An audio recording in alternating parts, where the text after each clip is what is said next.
pada peringatan ulang tahun kemerdekaan, aku leyeh-leyeh nonton TV. Ketika lagu sorak-sorai dikumandangkan, si kampret, cucuku, pelan-pelan mendekat lalu berbisik,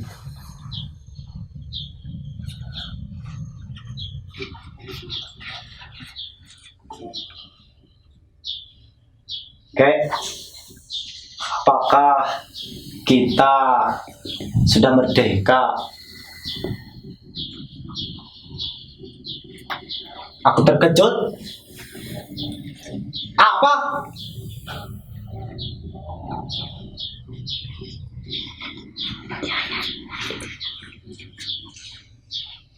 Apakah kita sudah merdeka?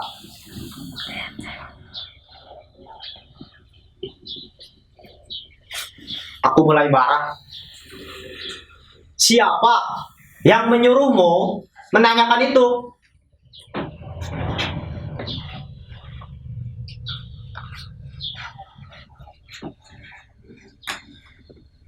Aku baca di koran. Si kampret mengeluarkan sobekan kertas koran dari sakunya, kemudian menunjukkan sebuah kepala berita. Darahku mendidih. Media sekarang semuanya edan. Dagangannya itu sensasi semua, bukan fakta. Kukayu tangan si kampret, lalu kududukan di sampingku. Duduk. Jangan ngomong dulu. Dengarkan kakek baik-baik. Apa-apa saja kerjaan gurumu itu di sekolah? Apa gurumu sudah berhenti ngajar sejarah Indonesia? Apa gurumu tidak memberitahukan kepada kamu bahwa pada tanggal 17 Agustus 1945 jam 10 pagi di Jalan Pegangsaan Timur, Bung Karno dan Bung Hatta telah memproklamirkan kemerdekaan kita?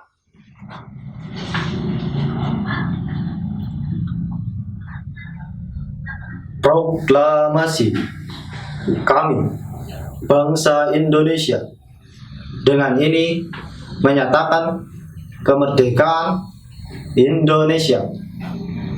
Hal-hal yang mengenai pemindahan kekuasaan dan lain-lain diselenggarakan dengan seksama dalam tempo yang sesingkat-singkatnya.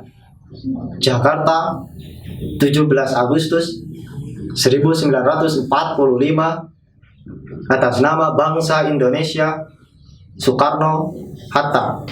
Nah, sejak saat itu kita sudah merdeka.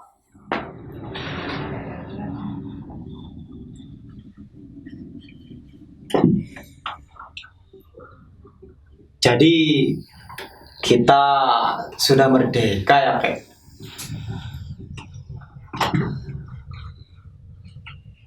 Oh, jelas.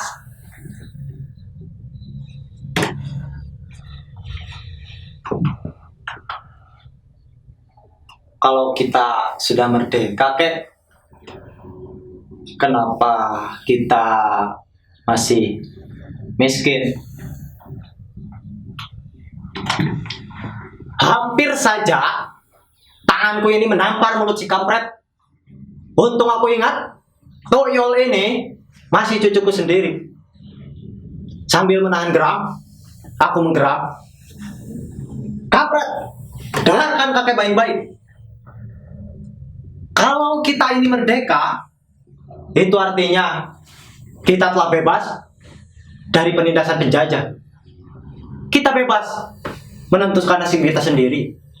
Kita bebas berbuat. Kita bebas berpikir. Kita bebas menentukan sikap kita sendiri.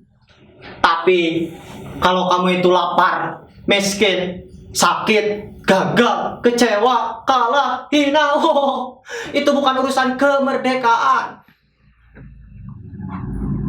Gini, kalau kamu itu ingin kaya, harus kerja keras, harus mencari sendiri kekayaanmu, harus membalik sendiri nasib kamu.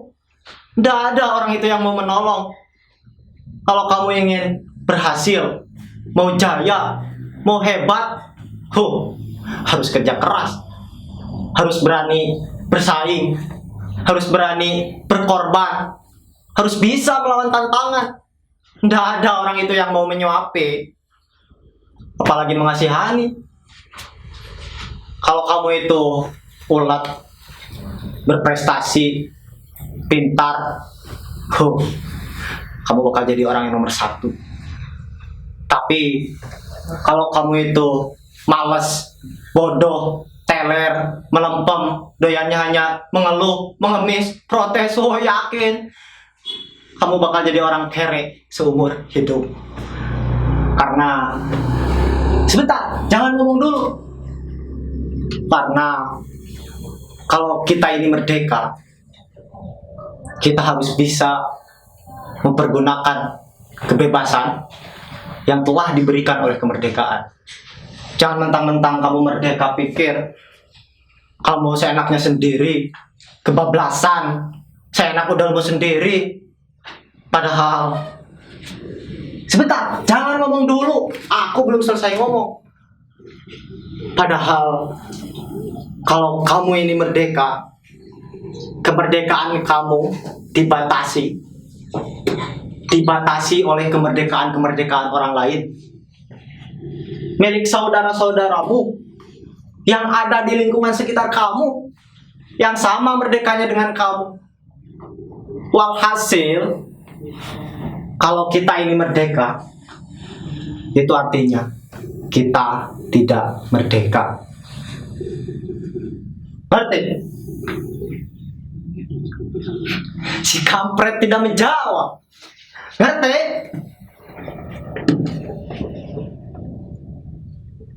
Ngerti?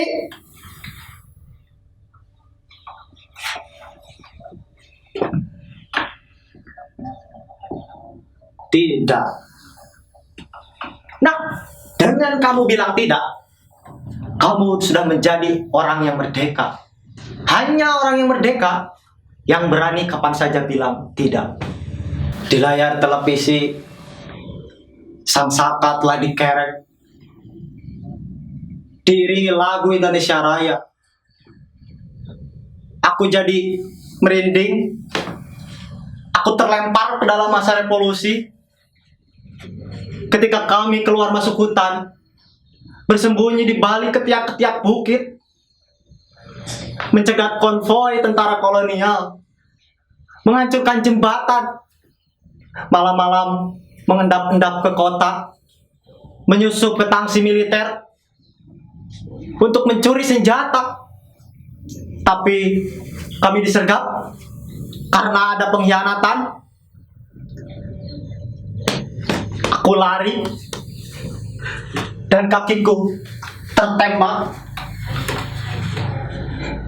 Kita semua jatuh ke dalam sumur tua.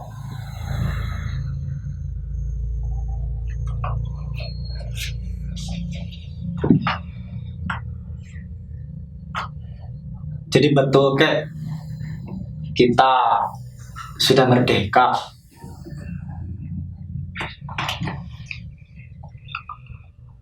Sang Saka telah naik ke puncak tiang, anggun, perkasa. Aku telah turut, aku telah ikut membayar ongkos perjalanannya hingga kakiku pincang sampai sekarang. Tapi sama sekali tidak ada rasa menyesal.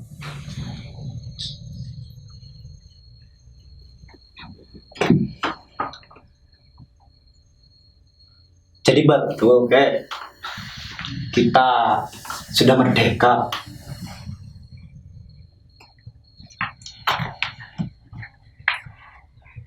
Pada masa kemerdekaan, aku letakkan senjataku. Aku kembali ke sawah. Hidupku tenang, Sampai pada suatu saat ada yang memfitnahku, mengatakan aku adalah pengkhianat. Ketika dulu kami disergap, aku diperkarakan, lalu dipenjara 4 tahun. Di dalam penjara, akhirnya aku sadar, orang yang memfitnahku itu adalah pengkhianat yang sesungguhnya. Ketika aku bebas, aku cari dia ke kota, tapi ternyata dia sudah menjadi penjabat yang sangat dicintai oleh masyarakat. Dia tahu aku datang, dia suruh orang untuk memberangusku. Aku bukan pahlawan lagi. Aku hanya orang biasa yang sangat mencintai keluargaku. Aku lari, aku melarikan diri, aku menghilang, aku menjerit, aku menangis di dalam batin.